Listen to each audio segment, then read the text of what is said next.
જે ગમતું હોય ને એ કરવું પડે. કૃષ્ણને તમારે રાજી કરવા હોય તો કૃષ્ણ કૃષ્ણ બોલો ને તો એ ઓછો રાજી થાય, પણ જેમ રાધા રાધા નામ લ્યો એમ ભગવાન કૃષ્ણ વધારે રાજી થઈ જાય તમારા ઉપર,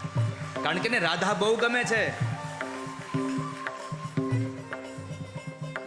રાધા રાધા નામ રટત હે જે નરયા ઠોયા,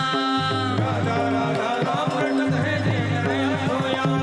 ઓ રાધા રાધા નામ રટત હે જે નરયા ઠોયા, રાધા રાધા નામ રટત હે જે નરયા ઠોયા, ઇનકી બાધા દૂર કરત હે રાધા રાધા નામ, ઇનકી બાધા દૂર કરત હે રાધા રાધા નામ, ઓ ઇનકી બાધા દૂર કરત હે રાધા કે શ્રી શ્યામ, ઇનકી બાધા દૂર કરત હે રાધા કે શ્રી શ્યામ, રાધા નામ में सफल जिंदगानी लागे, राधा नाम में सफल जिंदगानी लागे, श्री कृष्ण गोविंद हरे मुरारे,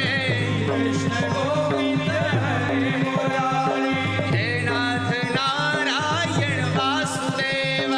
हे नाथ नारायण वासुदेव. તો જ્યારે પણ ભોજન કરો ત્યારે ત્યારે ભગવાનનું નામ લેતા લેતા જમજો, અને જ્યારે જમીન પછી ઘરે જાવ ને ત્યારે રસ્તામાં બીજી ત્રીજી વાતો કરતા નહીં.